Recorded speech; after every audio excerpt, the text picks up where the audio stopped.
Welcome to this week's virtual Drasha. This week I have the incredible privilege to be able to share with you these words from Yerushalayim Ira Kodesh.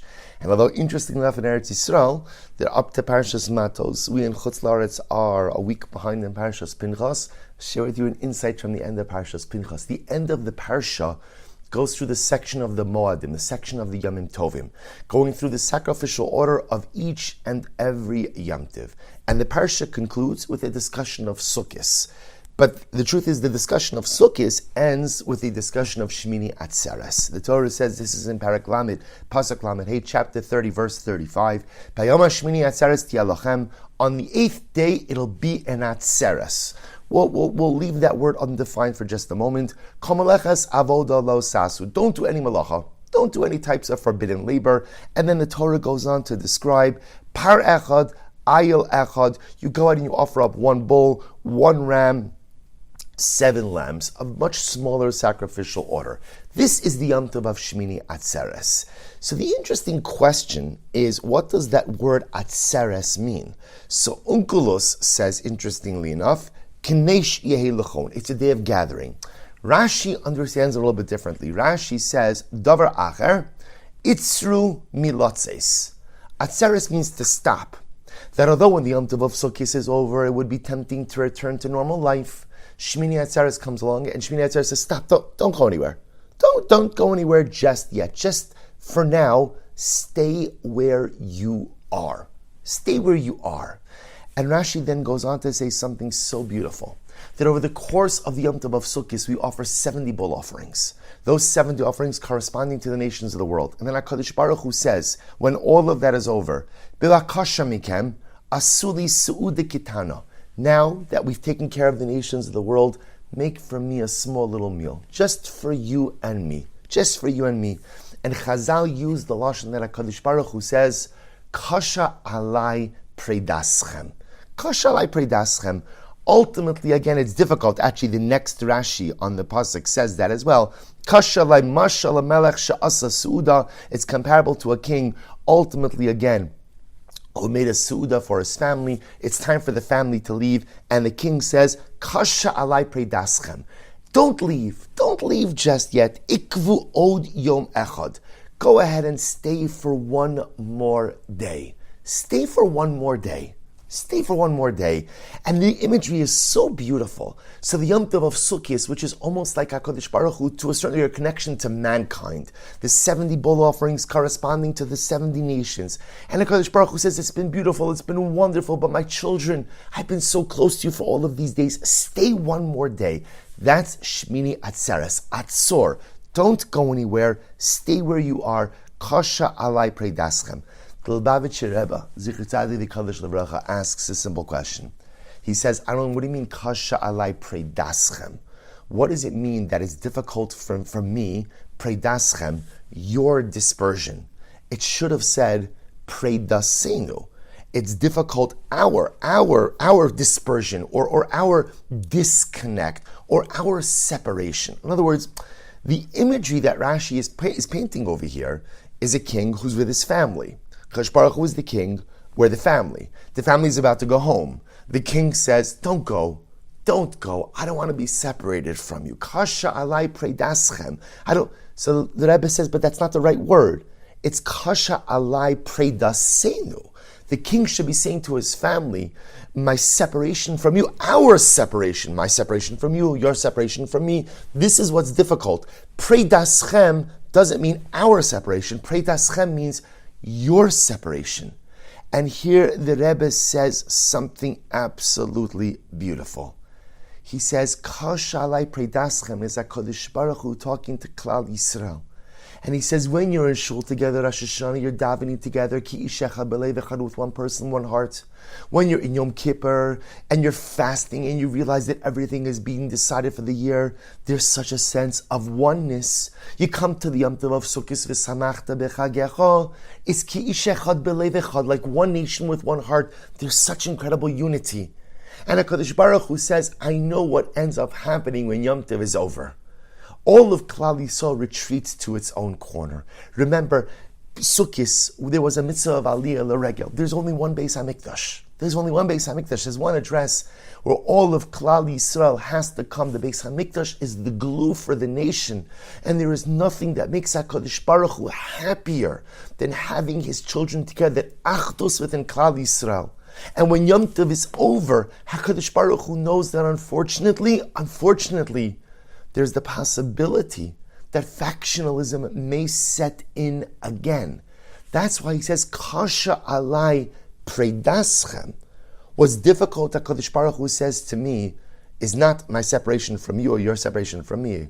A Yid, the Jew, is never separated from Hashem, and Hashem is never separated from a Yid. We're always together. The disconnect sometimes is a disconnect we have with one another. Kasha alai, HaKadosh Baruch Hu says, what's most difficult for me to see, what's most difficult is predaschem, is your separation from one another. That's what causes me pain. So I'm going to throw in another Yom Tov. I'm going to make up another Yom Tov. We're going to call it Shmini Atzeres. It has a very small sacrificial order. It has no unique mitzvah of the day, but it has one stated and intended purpose: to keep my children, to keep Klal Yisrael together for just one more day. Why? Kasha alai predaschem. Because it's difficult when my children don't get along. It's difficult when my children fall into a factionalized way of life. It's difficult when my children don't know how to disagree agreeably. It's difficult when my children fight with each other. It's difficult when my children don't realize that we are all of Am Yisrael, all of Klal Yisrael is all on the same team. You know, there's a beautiful Gemara, Masechah Shabbos, famous Gemara, the Gemara of the Ger, or actually, he's not a ger yet, but he's the Gentile who wants to convert. There's 3 stories in the Gemara. The last story is the convert, potential convert, comes to Shammai. He says to Shammai, teach me kala Torah kula al regel achos. Now we translate it as standing on one foot. And Shammai chases him ba'amas abinyan with a 2x4. Get out of here. Get out. What kind of craziness is it? You want to learn all of Yiddishkeit on one foot? Get out of here. Gei gesundheit, as they say. Get out. Get out. You're obviously not serious. He comes before Hillel. Says to Hillel, teach me kala Torah kula, teach me everything on regel achos, literally on one foot. And Hillel says, okay, madis sanui alecha lechavercha lo savid. What you don't want done unto you, don't do unto someone else. That's it. That's kala Torah kula. That's everything. Everything else is just a commentary. And the great tzaddik Rabbi Salah of Rajin says, what's the pshat? What's the pshat, the deeper meaning of this schema? What is this guy coming along and saying, teach me the entire Torah on one foot? It doesn't even make sense. And the Rishner says something so beautiful. He says, no. The guy was coming along and he was saying, teach me kala Torah kula about the one regel. See, this guy was saying, I've been studying and I've been looking at the Yamim Tovim and I understand Pesach and I understand Shavuos and I understand Sukkot. I get it. There's one Yom Tov I don't understand. It's Shmini Atzeres. So the candidate for conversion is coming, teach me the entire Torah, al regel achos, not standing on one foot. There's one regel, there's one Yom Tov I don't understand, Shmini Atzeres. What is it? What is it? So Shammai didn't understand. Shammai thought he was literally saying, teach me kala Torah kula, standing on one foot. So of course, legitimately, he gets rid of him. Hillel understood that he was asking about the regel achos, the one Yom Tov, to which Hillel responds, you want to know what Shmini Atzeres is? Madesane alecha lechavercha lo savid.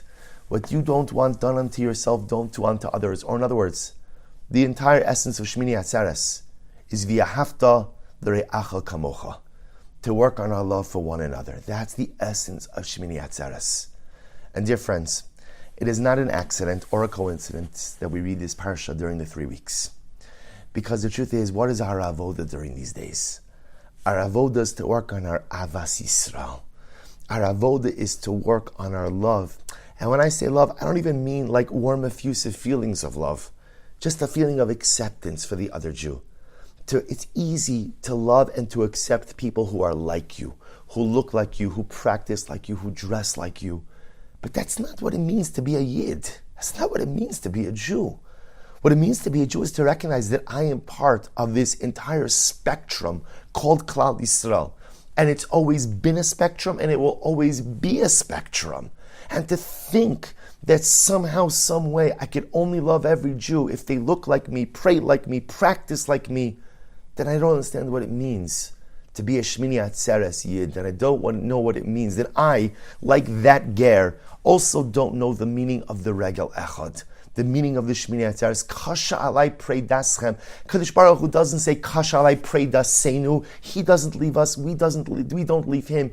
The only people who leave each other is us. We leave one another. We forsake one another. Unfortunately, we marginalize each other, sometimes without even realizing it. And that's our avoda during these weeks. It's easy to learn more Torah, and it's easy to give more tzedakah, and it's even easy to do more acts of chesed. Avas Yisrael is the hardest thing, but it's also the very thing that is going to bring the geula. And it's the very thing that'll tilt the scales in the favor of Am Yisrael. So let's together, over the course of these 3 weeks, although we're already 1 week down, we have a little bit more than 2 weeks until Tisha B'Av, and there's so much you could accomplish in 2 weeks. So much we could do.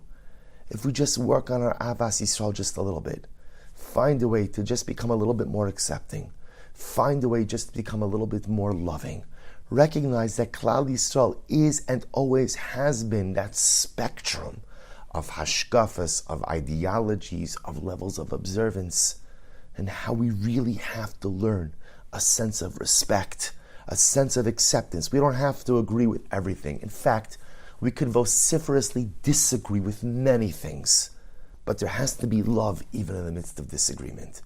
And there has to be a certain level of acceptance that people are entitled to their opinions, their hashkafas, their ways of life, their forms of practice, even if it is at odds with what, I don't have to accept it. I don't have to accept, and I can even argue against it.